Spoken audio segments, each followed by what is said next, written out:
Coucou mes petits anges, j'espère que vous allez bien.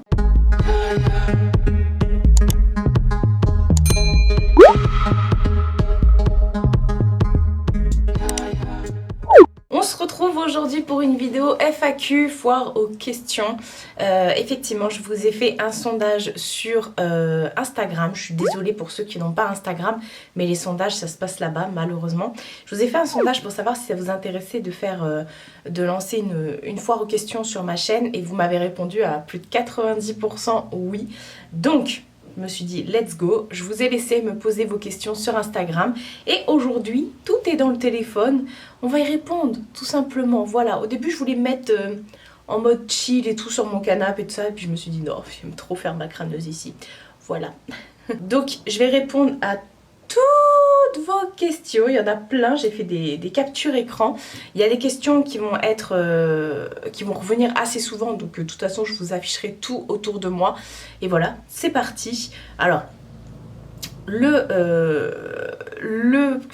question qui se pose le plus, c'est vraiment par rapport aux ongles et par rapport à mon parcours professionnel, à mon avenir professionnel. Donc là on me demande déjà quel est ton futur professionnel. Alors mon futur professionnel, bah écoutez, pour l'instant c'est juste de continuer ce que je fais, ce que je sais faire et ce que je fais le mieux, c'est-à-dire ce que je vais vous montrer. On me demande quel est mon métier et tout ça. Donc bah je suis youtubeuse, ça s'appelle les métiers de l'influence, et depuis le mois de juillet, j'ai créé ma société. Voilà, donc je suis à mon compte en tant qu'influenceuse, voilà, tout simplement. Est-ce que je gagne des 1000 et des 100? Non, mais je suis en auto-entrepreneur. Après, avec ma maladie, je pouvais pas me permettre de prendre un travail en temps plein.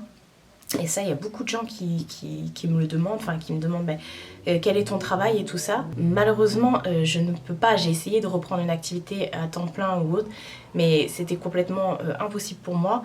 Et voilà, pour ceux qui ne le sauraient pas, j'ai eu une grosse maladie et suite à ça, j'ai eu une chirurgie qui a raté. Suite à ça, bah voilà, ça a déclenché pas mal d'autres chirurgies et tout et tout.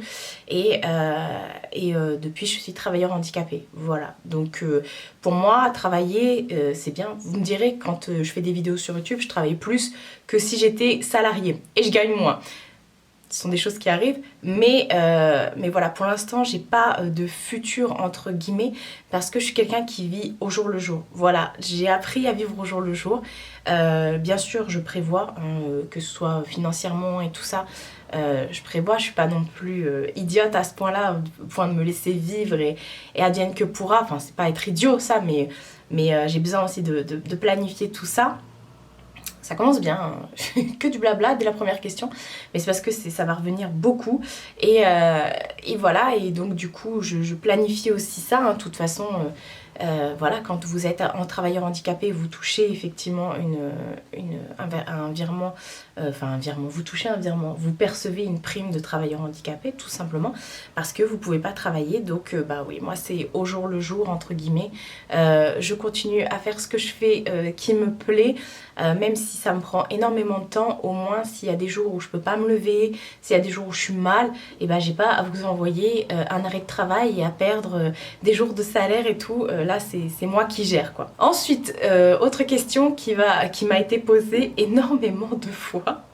À croire que vous voulez me pécho, les gars. En plus, c'est des nanas généralement. Quel est ton style d'homme? Alors moi, mon style d'homme, j'aime les hommes virils, j'aime les hommes déjà qui sont carrés, grands, costauds, voilà, parce que je suis quand même grande, très costaud, je suis grosse quoi. Et voilà, et j'aime qu'un homme me rassure par rapport à ça. Après oui, effectivement, alors j'ai reçu un message privé de la part d'une autre youtubeuse que je ne citerai pas parce que ça ne mérite pas d'être cité. Quand je me suis séparée de mon ex là, j'ai mis un message sur Instagram où j'ai marqué en gros est-ce que les mecs bien ça existe encore et tout, et elle s'est permise de m'envoyer un message pour me dire t'as qu'à arrêter avec les blédards. Je lui ai dit attends, faut que je le prenne comment là en fait, les blédards, parce que je comprends pas. Elle me dit oui, alors je vous jure, hein, sur YouTube, il y a vraiment des gens, je vous la citerai pas parce que ça s'appelle clairement du racisme et voilà et donc du coup elle me dit oui toujours derrière les noirs. Non, mais j'ai dit mais faut que t'arrêtes en fait. Je dis faut vraiment que t'arrêtes, c'est pas parce qu'une personne est noire ou est typée basanée, enfin on s'en fout que forcément c'est un blédard. Et même si ce serait un blédard, je veux dire, elle a pas de... J'ai 36 ans, elle a pas à venir me dire quoi faire ou autre. Elle me dit, il faut que tu changes de style de mec. Alors oui, mon style de mec, clairement, j'aime les personnes de couleur, je vais pas me mentir. La grande majorité de personnes avec lesquelles je suis sortie, ce sont des Antillais. J'ai pas eu là les conquêtes, mais j'ai eu que des grandes et belles histoires d'amour qui ont duré hyper longtemps. J'ai rarement eu une histoire, là celle que je viens de finir, c'est celle qui a duré le moins longtemps, c'est pour vous dire, mais j'ai rarement eu des histoires, rapides, donc les histoires de blédard, faut que tu changes et tout, non mais... Je sais que vous allez être outrés en lisant enfin en écoutant ça, je sais qu'en commentaire vous allez me mettre mais elle est folle elle quoi, j'en suis sûre, donc c'est pour ça que je vous la cite pas, mais c'est pour vous dire qu'il y en a qui sont pas nettes. Alors mon style d'homme, oui, j'aime bien les hommes qui sont noirs, métis, peu importe, enfin voilà, mais je m'arrête pas que à ça. C'est pour ça qu'au début je me disais est-ce que je vais répondre à cette question, parce que je m'arrête pas que à ça, je veux avant tout un homme qui soit... sympa, j'ai envie, avec le temps, avec le recul, quand je repense à mes relations et à ce qui a fonctionné et pas fonctionné, moi c'est l'humour. Il faut qu'on me fasse rire, il faut que la personne, elle soit un peu... Parce que moi je suis complètement timbrée, en pleine rue je peux me mettre à danser, je peux me mettre à chanter, j'ai aucun tabou, je suis quelqu'un qui est comme ça, je suis très extravertie. Alors je demande pas à la personne d'être hyper extravertie, mais je lui demande qu'elle rentre dans mon jeu en fait. Et ça me manque les personnes qui font la gueule. Donc voilà, après qu'il soit blanc, qu'il soit noir, que ce soit un arabe, je sais pas, un congolais ou je sais pas, ou un antillais ou baba chinois, je m'en fiche. Tant qu'il sait me rendre heureuse tout simplement. Ensuite, il y a la petite fée qui me demande ton vœu le plus cher pour Noël. Alors, je vous avouerai que j'ai fait les screens, j'ai pas forcément réfléchi, donc des fois je mets un peu de temps. Mon vœu le plus cher pour Noël, moi il faut savoir que c'est pas les cadeaux pour moi. Parce que je suis quelqu'un, vous avez pu le voir dernièrement dans mes vlogs, je suis quelqu'un qui aime pas, enfin c'est pas que j'aime pas recevoir, c'est que j'ai du mal à accepter qu'on me fasse des cadeaux, même de la part de ma famille, même si j'aime bien qu'on me fasse des cadeaux, mais je préfère offrir. Donc ça va faire un peu cucu ce que je vais dire, mais moi mon vœu le plus cher pour Noël, c'est que tout le monde ait ce qu'il a envie d'avoir, voilà, que tout le monde soit heureux en fait, pas forcément matériel, hein, mais que tout le monde soit heureux et comme d'habitude qu'on fasse une très très belle fête de Noël avec toute ma famille et voilà, qu'on passe un bon moment, qu'on mange trop bien. Moi c'est mes fêtes préférées et puis en plus ma mère et ma tante sont nées le 25 décembre, donc forcément Noël chez nous ça a une signification. Ensuite, coucou, tu es née dans l'Eure-et-Loire, as-tu toujours habité cette région? Gros bisous. Alors oui, je suis née dans le 28 en Eure-et-Loire, je suis née à Dreux précisément et j'ai toujours habité en Eure-et-Loire. Actuellement je suis encore dans le 28 en Eure-et-Loire. Il y a juste un moment où j'ai bifurqué quand je m'étais mise en couple avec une personne, j'habitais effectivement dans le 78, mais je suis vite revenue. L'Eure-et-Loire, de toute façon je venais une à deux fois par semaine sur Dreux parce que voilà, toute ma famille est dans le coin, on est tous du 28 la plupart et voilà, enfin bref, oui effectivement l'Eure-et-Loire, mais c'est très très bien situé l'Eure-et-Loire, il faut pas croire, on est région centre, donc du coup on est vraiment à côté de tout. Si là j'ai envie de me faire un aller-retour à Paris, j'y vais, je peux aller à Rouen, je peux aller à Chartres, je peux aller à Évreux, je peux aller partout en Eure-et-Loire, on peut aller à Tours, à Orléans, on est vraiment à côté de tout ici. Donc voilà, région centre quoi.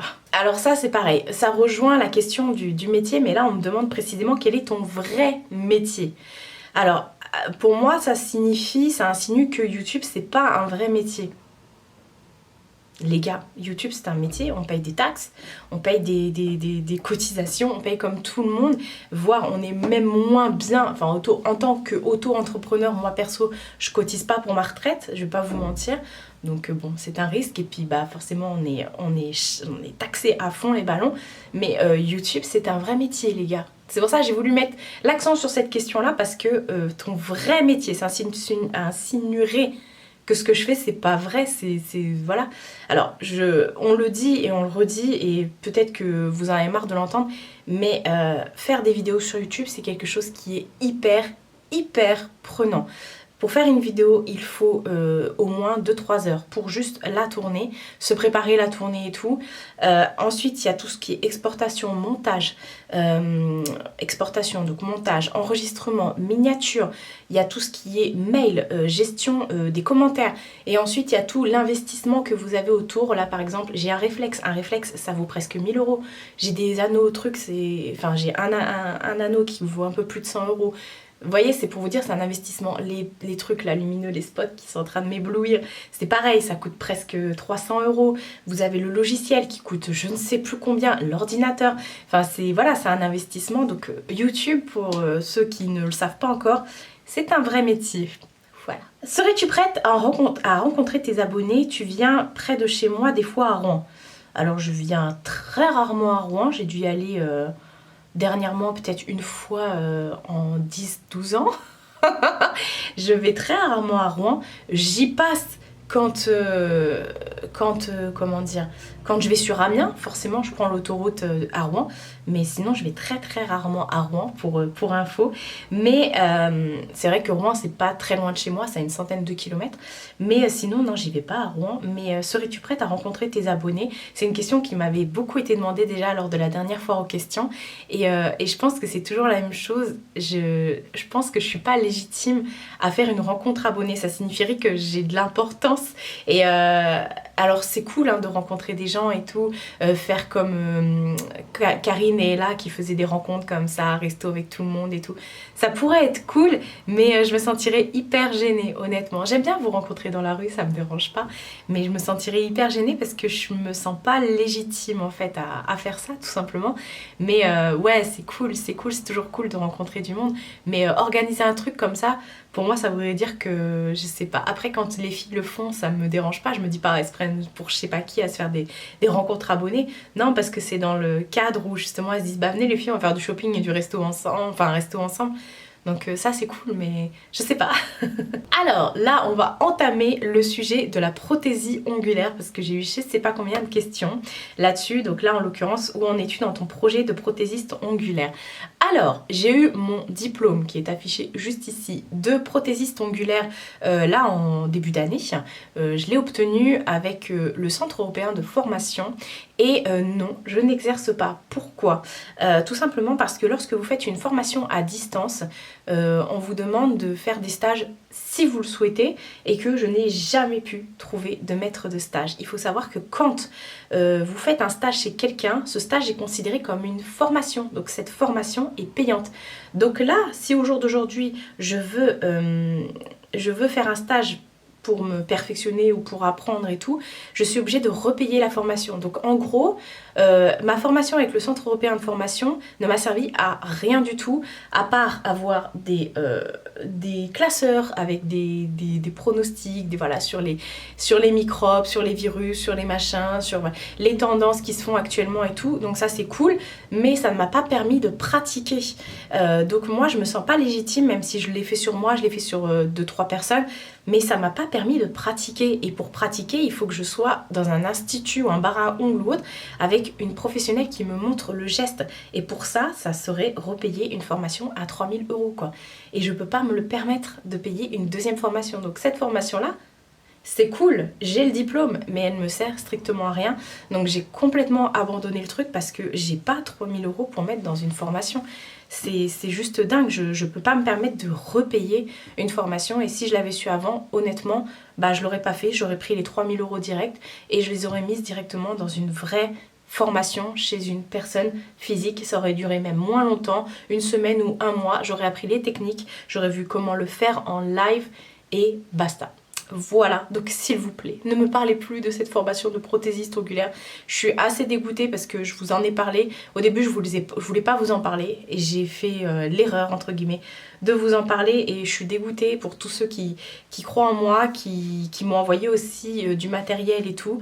Je continue à pratiquer sur moi, mais pour l'instant, voilà, peut-être qu'un jour j'aurai les fonds et je pourrai le faire, mais Mais là, je ne peux pas me repayer une formation chez une professionnelle, c'est juste impossible pour moi. Voilà, donc voilà, vous savez tout maintenant. Ensuite, on me demande, crois-tu encore à l'amour? Bah oui, pourquoi pas. C'est pas parce que vous avez une déception qu'il faut arrêter d'y croire. Il y a des gens qui ont des accidents de voiture, mais pourtant ils continuent à conduire. Il y a des personnes qui n'arrivent pas je sais pas, dans leur job et tout, mais qui insistent, qui persistent et qui signent, comme on dit. Mais oui, je crois en l'amour. Moi, j'ai toujours eu, comme je vous ai dit, des grandes histoires d'amour qui ont duré 8, 12, enfin bref, des années et des années. Pas moi, an, quand je vous dis 8, 12. Donc oui, je crois encore en l'amour et je pense que, encore une fois, oui, si vous avez un échec, c'est pas grave. Tous les hommes ne sont pas identiques, toutes les femmes ne sont pas identiques. Vous n'avez pas fait le tour du monde encore. Ensuite, tiens, une petite revenante, Amy, qui me demande, c'est comment l'ambiance sur YouTube en ce moment? Alors l'ambiance sur YouTube en ce moment, je trouve que, waouh, ça me fait chier, clairement. J'en ai ras-le-bol de voir des gens s'insulter, se tirer dans les pattes. J'ai pris énormément de recul par rapport à ça. Et en plus, je vous ai sorti il n'y a pas longtemps une vidéo sur les relations toxiques. Et pour moi, tout ça, c'est hyper toxique. Je suis quelqu'un qui est très positive. On peut souvent me le reprocher d'ailleurs d'être trop dans le positif. Mais parce que le négatif, ça vous apporte quoi en fait? Moi, je vois toujours du bon. J'ai pas envie de faire des histoires. J'ai pas envie de rentrer dans des histoires. J'ai pas envie qu'on me mêle à des histoires. Donc, je prends du recul. Et effectivement, sur YouTube, en ce moment, il y a énormément de gens qui se tirent dans les pattes. J'ai l'impression que c'est un ras-le-bol, mais en gros, si je devais passer un message, faites chacun votre petite vie sur YouTube. Là, je m'adresse aux youtubeurs. Faites votre petite vie, votre petit bout de chemin sur YouTube. Arrêtez de regarder ce que un tel fait ou un tel dit ou... Oh, de toute façon, ça vous aidera pas à avancer, donc foncez et voilà, arrêtez avec les hypocrisies, les machins et tout ça. Restez vous-même et c'est tout quoi. Alors ensuite on me demande que te manque-t-il pour être heureuse? Et ça rejoint la question où on me dit es-tu heureuse et tout ça. J'ai eu beaucoup de questions par rapport à ça. Alors il ne me manque rien pour être heureuse, tout simplement. J'ai beaucoup de chance d'être celle que je suis, d'être entourée des personnes qui sont près de moi et d'être en vie, tout simplement. Donc je peux m'estimer être heureuse. Je suis désolée, ça fait très cucu, mais croyez-moi, j'ai souvent été dans le bad, dans le mal comme ça, à me dire oh là là, et j'aimerais ci, et j'aimerais ça. Mais en fait, c'est pas ça qui vous rend heureux. Croyez-moi, ce qui vous rend heureux, c'est juste de vivre, de respirer. Et voilà, moi je suis... ça faisait des années que je cherchais le bonheur dans des trucs futiles ou autres, mais même si j'ai envie de choses, voilà, même si j'ai envie de plus dans ma vie, d'évoluer dans ma vie, ben, je me contente déjà de ce que j'ai et d'être heureux avec ce que j'ai. Et c'est hyper important, soyez heureux avec ce que vous avez, contentez-vous des petites choses que vous avez et croyez-moi, quand vous êtes dans la merde, quand vous êtes dans la maladie, quand vous restez des mois, des semaines, ou peu importe, sur un lit d'hôpital, voilà, vous avez le temps de cogiter et de penser à ce qui est vraiment le bonheur.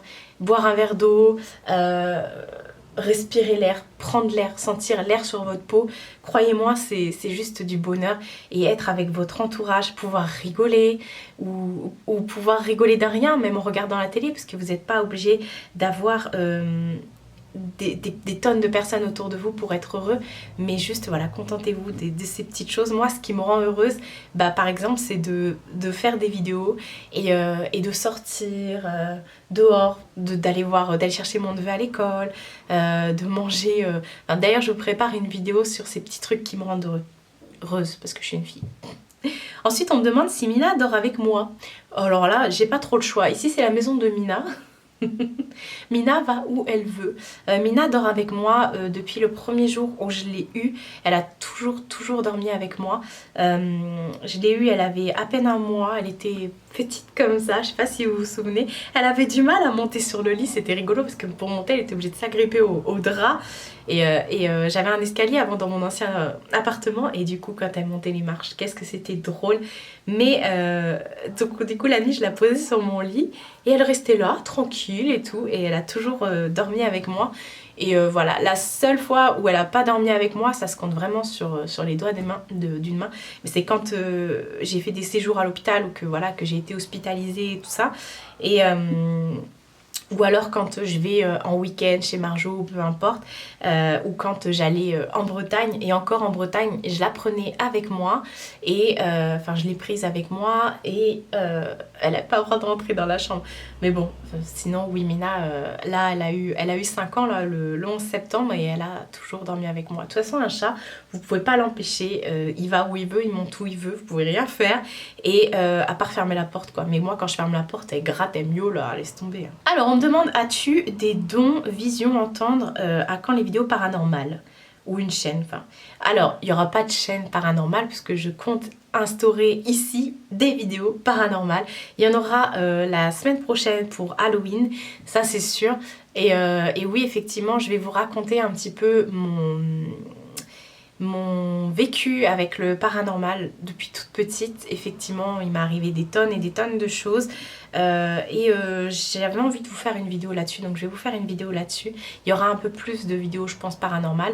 Je vais essayer d'instaurer ça. D'ailleurs, il va y avoir aussi vos histoires paranormales. Donc voilà. Donc ça va arriver bientôt. Je ne vais pas tout vous raconter ici, les petites anecdotes et tout, parce que ça va faire l'objet d'une vidéo. Ensuite, on me demande quel est ton plus grand rêve. Écoutez, j'ai pas spécialement de rêve à part continuer à être là et puis ça fait tellement cucu mais c'est vrai, l'essentiel les gars, l'essentiel, juste voilà, que mes proches soient heureux et en bonne santé, c'est tout ce que je demande. Et voilà, j'ai pas de plus grand rêve. Oui, effectivement, j'aimerais beaucoup voyager. J'aimerais tellement aller au Canada. Voilà, rien que d'y penser. Je me dis, mais dans ma tête, je me vois comme ça au Canada. Aller à New York, aller au Japon, voyager, je sais pas... ça serait un de mes plus grands rêves, effectivement. Enfin, c'est pas mon plus grand rêve, ça serait un gros kiff, on va dire. Parce que mon plus grand rêve... c'est juste de voir mes proches heureux et qu'ils ne manquent de rien, qu'ils soient pas dans la peine, quoi, tout simplement. Pas trop déçu de ta dernière relation... Alors, pas trop déçu que ta dernière relation ait été un échec. Non. Honnêtement, non, pas du tout, parce que je peux pas revenir sur ce qui a été fait et à refaire, peut-être que je l'aurais refait. Oui, de toute façon, c'était la destinée que je rencontre cette personne-là. Après, oui, effectivement, il s'avère que cette personne était vraiment un pervers narcissique, un manipulateur, un psychopathe, tout ce que vous voulez. Mais au moins, j'ai pu grave me remettre en question. C'est très important, encore une fois. Et maintenant, je sais encore plus... Voilà, plus ça va, plus je cible, vous voyez. Je sais encore plus détecter certains comportements et je sais encore plus ce que je veux tout simplement et ce que je ne veux plus surtout. Quel rouge à lèvres MAC préfères-tu? Alors moi, je vais te reposer une question. Tu préfères ton père ou ta mère? Ou ton frère ou ta sœur? Peu importe. Ou ton enfant, un tel ou un tel ou tel enfant. Je peux pas choisir un rouge à lèvres MAC, je les aime tous. On me demande... Ma petite Chloé, comment te sens-tu dans ton appart? Alors cet appartement, il a énormément de bonnes ondes, de bonnes vibes. Je l'ai su dès que j'ai mis les pieds dedans en fait et je me sens hyper bien dedans. Après, il y a quelques petits trucs qui me gênent parce que c'est énormément bruyant. Malheureusement, on vit en immeuble, je peux pas empêcher mes voisins de faire leur vie. Mais bon, il y a des choses, des fois je leur dis vous abusez les gars, clairement. Vous savez que les gens travaillent chez eux, mais à côté de ça, il y a la musique à fond et tout ça. Bref, ça se règle en interne, comme on dit. À côté de ça, j'ai aucun souci avec mes voisins, heureusement. Mais c'est juste ça, c'est le fait que ce soit hyper bruyant. Je suis à côté d'une route, c'est hyper bruyant la route. À 4h du matin, parce qu'en plus il y a Leclerc qui est pas loin. À partir de 4h du matin, t'as tous les camions qui commencent à arriver. Donc généralement t'es réveillé par la route ou par les voisins. Ou voilà. Et je l'aime beaucoup cet appartement, c'est dommage. Après c'est vrai que j'aurais aimé que les chambres soient plus grandes. Parce que j'ai des chambres qui font 9,67 m, je crois, un truc comme ça, carré. Et je trouve que c'est hyper petit. J'ai toujours, moi, été habituée à avoir des chambres entre 13 et 15 mètres carrés, honnêtement. Bon, c'est énorme, hein, vous me direz. Mais là, pour moi, c'est tellement petit. Ensuite, on me demande pourquoi je ne parle jamais de mon papa. De mon papa. Ben, tout simplement parce que je n'en ai pas. J'ai bien été conçue, mais je n'ai pas de parents. Enfin, j'ai pas de parents. Si, j'ai une mère. Et pour moi, mes oncles et tout ça ont toujours fait office de père pour moi. On me demande, au niveau santé, comment gères-tu tout ça? Eh ben écoutez, ça va, je me suis habituée. La dernière opération, c'était 2018, je crois, novembre 2018. Je sais plus. La grosse opération. Et depuis, ça va beaucoup mieux. J'ai appris à vivre avec mes petits mots, entre guillemets. Je prends mes médicaments. Voilà, il y a des trucs, des fois ça passe, des fois ça passe pas. Maintenant, on le sait. Ma mère, elle sait quand je vais tomber dans les pommes. Elle comprend, voilà. C'est juste des habitudes à prendre. Quand je suis avec mes copines, je leur dis, voilà, bah si je mange ça et que tout d'un coup tu me vois, que je tourne de l'œil, t'inquiète pas. Enfin, j'explique aux gens qui viennent chez moi comment ça se passe si jamais je fais un malaise ou autre. Mais voilà, ça, généralement, j'arrive à le gérer. Et ça va très bien. Il y a des jours, comme je vous ai dit, je suis hyper fatiguée. Il y a des jours où j'ai très mal. Mais c'est rien, la douleur, comparée à ce que j'ai pu avoir, croyez-moi. À ce que j'ai pu endurer, c'est rien. Et voilà, non, encore une fois, je suis contente d'être en vie. Et honnêtement, je m'en sors bien. Je m'en sors bien. Je devrais pas être là, c'est ce que je dis à chaque fois, je devrais pas être là. Donc je vais pas me plaindre de devoir prendre plusieurs médicaments par jour. Si c'est le prix à payer, bah écoutez, tant mieux, au moins je suis là encore et pourvu que ça dure. Tout ce qui est décoration lune est magnifique, représente-t-elle quelque chose pour toi? Mes guirlandes lune, celle qui s'allume et l'autre là qui viennent de chez Chine parce que chaque fois vous me demandez. Alors oui, ça représente énormément pour moi parce que je suis quelqu'un qui est très solaire, très voilà, j'aime beaucoup tout ce qui est astre, astronomie. Enfin, j'aimerais bien avoir on en parlait d'ailleurs ce week-end avec ma mère et ma belle-sœur et tout parce que ma nièce voudrait un putain, j'ai oublié le nom. Vous savez, pour regarder les étoiles là. Un trucoscope, là, je sais pas quoi. Pas un microscope, Bref, c'est pas grave. Ça fait partie de la maladie. Le fait d'avoir des trous de mémoire comme ça, ou des fois de sortir des mots qui ne sont pas les bons. Et moi, je le vois pas. Si je peux vous dire, je vais chercher le courrier dans le micro-ondes. Pour moi, ça passe crème. Ma mère, elle en rigole des fois parce que je raconte des trucs. Mais ça fait partie de la maladie, tout comme ça fait partie de la maladie, le fait d'avoir des gros trous de mémoire comme ça.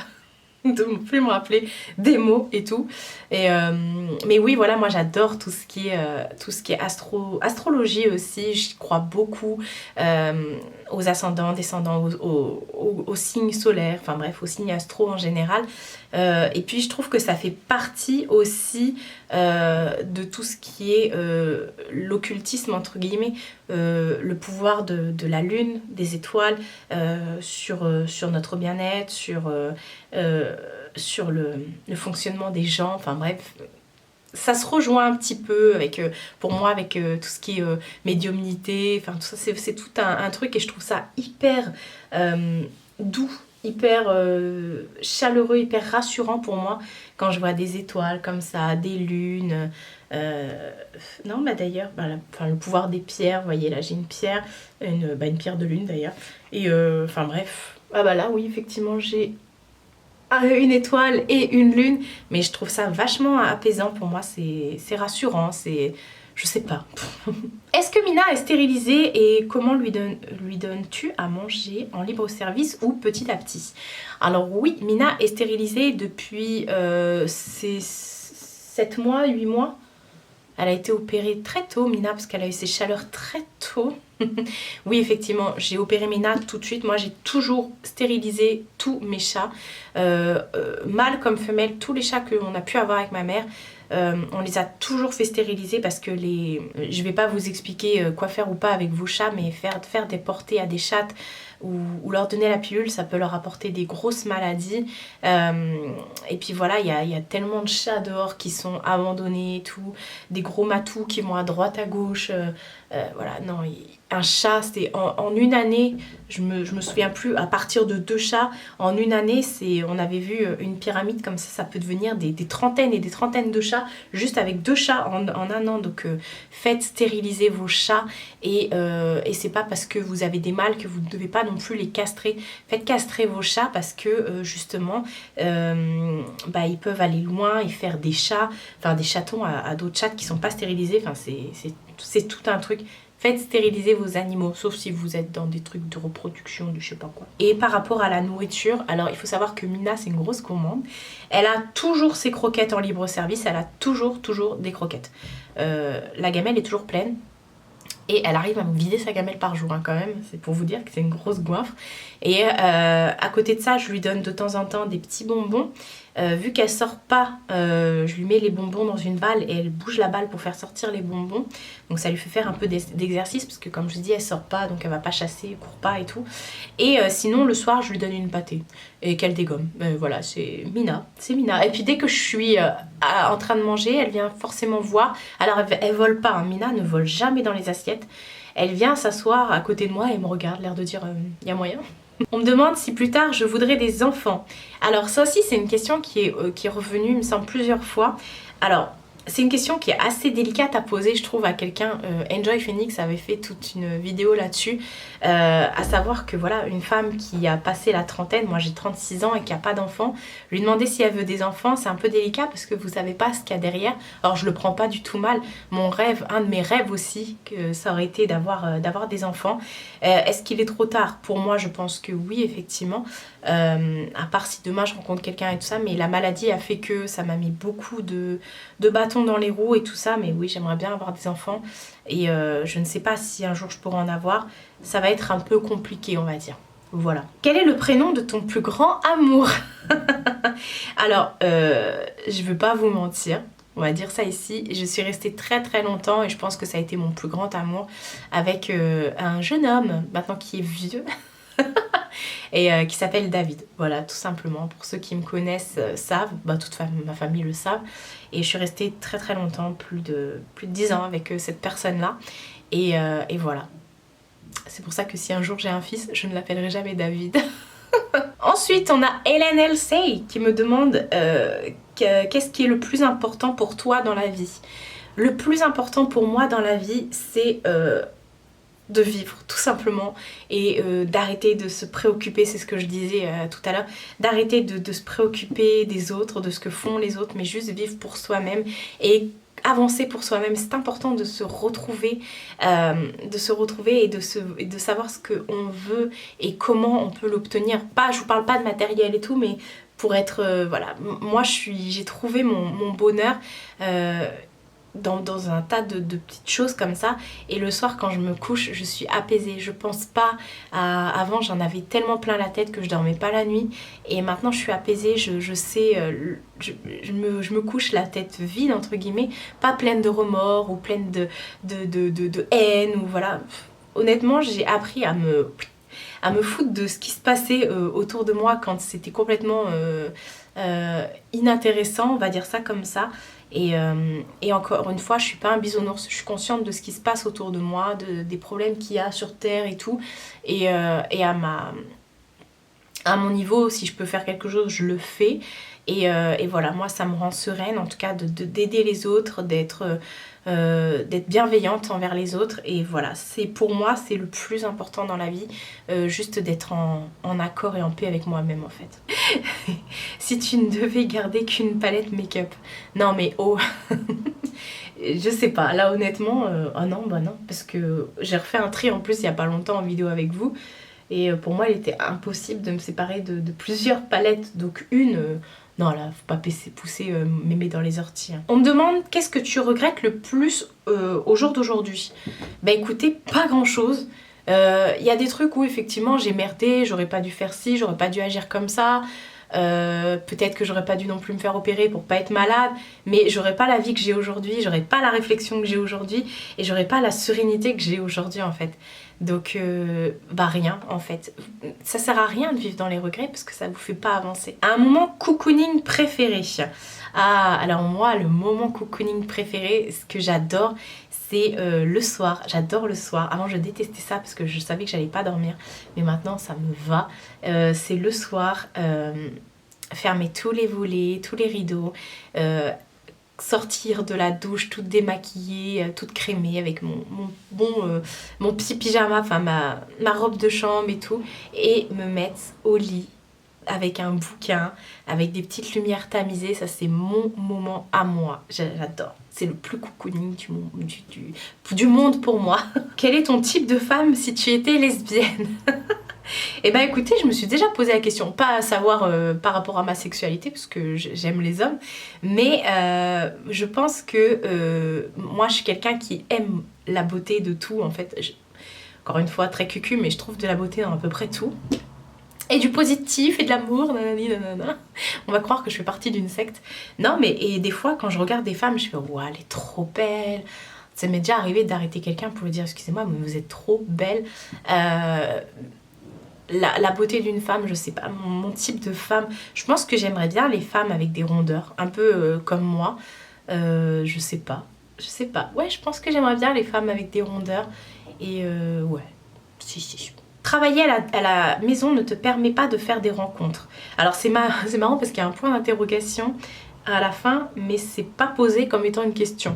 Mais c'est tout à fait vrai. Quand vous travaillez chez vous, vous voyez personne, vous êtes un peu isolé, à part si tous les 4 matins il y a quelqu'un qui vient frapper chez vous et que vous faites énormément de sorties en dehors du travail.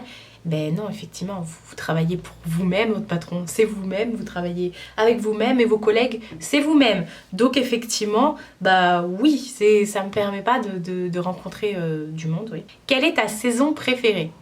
On y est, l'automne. J'adore l'automne parce qu'en automne il fait encore bon, mais il fait pas chaud. Les couleurs des arbres changent et c'est des couleurs qui sont très chaleureuses et tout. Voilà, on peut mettre des petits cols comme ça, des rouges à lèvres bien rouges, même si j'en mets toute l'année des rouges à lèvres rouges.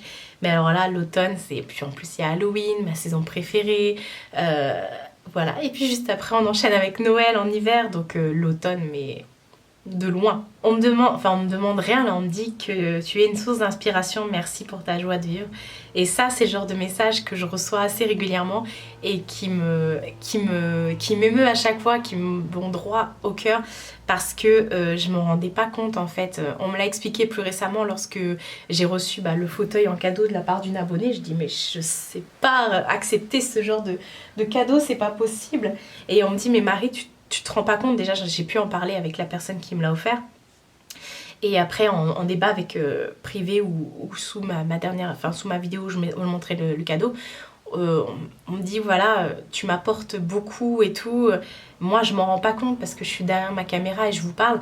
Mais effectivement, étant aussi une grande consommatrice de YouTube, je regarde beaucoup de gens et c'est vrai que vous avez tendance des fois à vous attacher à certaines personnes et à aimer ce qu'elles font, à aimer leur joie de vivre, à aimer ce qu'elles dégagent et tout. Et oui, des fois ça peut être hyper inspirant. Donc merci en tout cas parce que c'est tout aussi réciproque en fait. Tout ce que vous m'apportez, tout ce que je peux vous apporter, sachez que vous me l'apportez aussi parce que toute cette bienveillance, mais moi ça me rebooste en bienveillance, déjà que je suis un peu, comme je le dis, dans ma secte là-haut là. Mais là c'est encore pire, Ensuite il y a ma petite CC Beauty France qui me demande si j'ai un compte TikTok. Pas du tout. On me demande aussi si j'ai un complexe. Est-ce que tu as un complexe qui te travaille souvent? Cette question, car j'admire ta confiance en toi. Alors, oui, on pourrait croire que j'ai énormément de confiance en moi, mais tout simplement, comme je vous ai dit, je vis avec ce que j'ai, je fais avec ce que j'ai, et voilà. Après, j'ai des complexes comme tout le monde, il y a des choses, je me dis, ah putain, j'aime pas ça, j'ai les seins qui tombent, j'ai du gras là, j'ai des gros jambes, j'aimerais bien ceci, cela, enfin bref, avoir moins de ventre, moins des grosses jambes, des seins plus beaux, mais bon, c'est quoi au final? Est-ce que ça va me rendre plus heureuse? On me demande ma couleur préférée. Alors j'en ai 3, pour ceux qui ne me savent pas, qui ne le savent pas parce que j'arrête pas de vous le dire. J'ai 3 couleurs, mais ma couleur fétiche c'est effectivement le vert, mais j'adore également le jaune et le mauve. Tout ce que vous ne voyez pas du tout actuellement autour de moi. Alors un peu de moutarde là, mais ou du bleu canard, quoi qu'il y a du vert mint là. Mais j'adore le vert, le jaune et le mauve. On me demande si j'aime les chiens et s'il y en a dans mon entourage. Alors j'aime pas spécialement les chiens, je suis plus team chat. Après j'ai rien contre les animaux, au contraire j'aime aussi les animaux, je leur ferai aucun mal. J'ai peur des chiens, tout simplement j'ai peur des chiens et plus ils sont petits, plus j'en ai peur. Quoique les gros chiens ça fait peur aussi. Hein. J'ai peur des chiens, j'aime pas, j'ai jamais eu de problème avec un chien. Jamais, jamais. Mais je trouve que ce sont des animaux qui peuvent être complètement... Ah, ça y est, encore une fois, je trouve plus mon mot. On ne sait pas, d'une seconde à l'autre, ils peuvent changer, vous déchiqueter la gueule. Bref, un chien, c'est dangereux. Pas tous, heureusement. Et puis après, ça dépend effectivement de l'éducation qu'on leur donne. C'est qui fait énormément, énormément. Mais voilà. Après, est-ce que j'ai des chiens dans mon entourage? Ma sœur avait un chien, mais cet été, malheureusement, elle a dû la faire piquer. Mais quand j'allais chez elle, je disais « Oh, tu m'approches pas !» J'étais comme ça. Pourtant, une perle, hein, mais vous auriez pu lui faire du mal, elle vous aurait remercié, la chienne qui vous remercie. Et Lulu aussi avait, enfin elle a toujours son chien, mais bon elle a déménagé donc je la vois plus. Et de temps en temps quand il partait, c'est moi qui faisais la nounou, donc il venait à la maison. Mais sinon non, je me méfie. On me demande quels sont mes films et mes séries préférées. Alors en général les films, alors un film comme ça, ah si ça... Le film que je peux regarder en boucle et en boucle et en boucle, et à chaque fois on se fout de ma gueule quand je dis ça, c'est le film Twilight. Ne cherchez pas à comprendre, ça, voilà. Ensuite il y a tout ce genre de films, les films de Noël, j'adore les films de Noël, les films d'horreur en général, mais je trouve que dernièrement, enfin, j'ai jamais vu un film d'horreur qui m'a fait peur. Personnellement, il m'en faut énormément étant donné que j'ai vraiment une grande ouverture d'esprit en ce qui concerne le paranormal, le spirituel, donc pour me faire peur, faut vraiment vraiment t'accrocher. Honnêtement, tu peux me mettre en pleine nuit dans un cimetière, il n'y a pas de problème, je vais pas avoir peur. Mais bon, c'est le genre de film que j'aime avec les films de Noël. Vous voyez, je passe du cucu, Twilight, Noël à Annabelle par exemple. Et on me demande quelles sont mes séries préférées. Alors, série number one, je pense, c'est Once Upon a Time. J'adore cette série. Cette série me fait voyager. Pourtant, c'est l'univers de Disney, mais remasterisé en fait. On retrouve les personnages de Disney, donc Blanche-Neige, le prince charmant, la méchante sorcière, toutes, Cendrillon, Elsa, Anna, tout le monde, on les retrouve tous, mais dans une histoire, voilà, ils ont tous atterri dans notre monde à nous et à notre époque à nous, et ils ne se souviennent plus qu'ils faisaient partie de contes de fées, et au final ils vont retrouver la mémoire, et puis au fur et à mesure il va se passer des trucs forcément, il va falloir reconquérir les royaumes, bref c'est tout un tas de trucs et tout pour voilà. Donc Once Upon a Time, en plus le titre est hyper bien trouvé. Ensuite j'aime énormément la série Supernatural, forcément je viens de finir la dernière saison, là, la saison 15, je viens de la finir et j'ai pleuré toutes les larmes de mon corps et j'adore la série Supernatural. Ce sont deux frères en fait, les frères Winchester qui combattent des démons, des fantômes, des trucs paranormaux en fait, et ils le font très très bien. Voilà, après j'ai plein de séries comme ça, parce que moi je suis très série, mais vraiment celles qui sont au-dessus comme ça, bah voilà, après j'en oublie peut-être, hein, mais mes chouchous. On me demande si j'avais pas été youtubeuse, quel aurait été ton choix de vie? Ben j'en sais rien du tout, je pense que j'aurais continué, enfin c'est même pas si j'avais été youtubeuse ou pas, c'est si j'avais été malade ou pas, je pense que c'est plus ça. Ben, je pense que j'aurais continué mon train de vie avec mes horaires de bureau, dans un métier qui ne me plaît pas, parce qu'avant je travaillais dans tout ce qui était mutuelle et assurance, donc je peux vous dire que c'était bien barbant, tous les matins j'avais pas envie d'aller travailler, et je pense que j'aurais été très aigrie et voilà, très malheureuse dans ce genre de vie, et YouTube ça m'a permis justement de voir autre chose et de passer à autre chose. Et ben voilà, on a fini, ça a duré hyper longtemps. Il y a eu beaucoup de questions qui ont été regroupées parce que sinon ça aurait été trop redondant pour vous, c'était exactement la même chose. De toute façon j'affiche tout ici, enfin je vous affichais les questions au fur et à mesure. Mais c'est cool. Maintenant, je vais aller faire le montage et là, par contre, ça va être moins sympa. Mais ça fait partie du jeu, ma pauvre Lucette. Le fait de faire du montage comme ça. Et voilà. Merci à tous ceux qui m'ont posé des questions. Et voilà, j'espère que j'aurai répondu à vos attentes, même si j'ai pas à vous plaire, entre guillemets, à rentrer dans une case. Hein, ça fait partie de moi. Et voilà, en tout cas, j'espère que j'aurai assouvi votre curiosité. On va dire ça comme ça. Prenez soin de vous et prenez soin de votre entourage. Je vous fais de très gros bisous et je vous dis à bientôt pour une prochaine vidéo.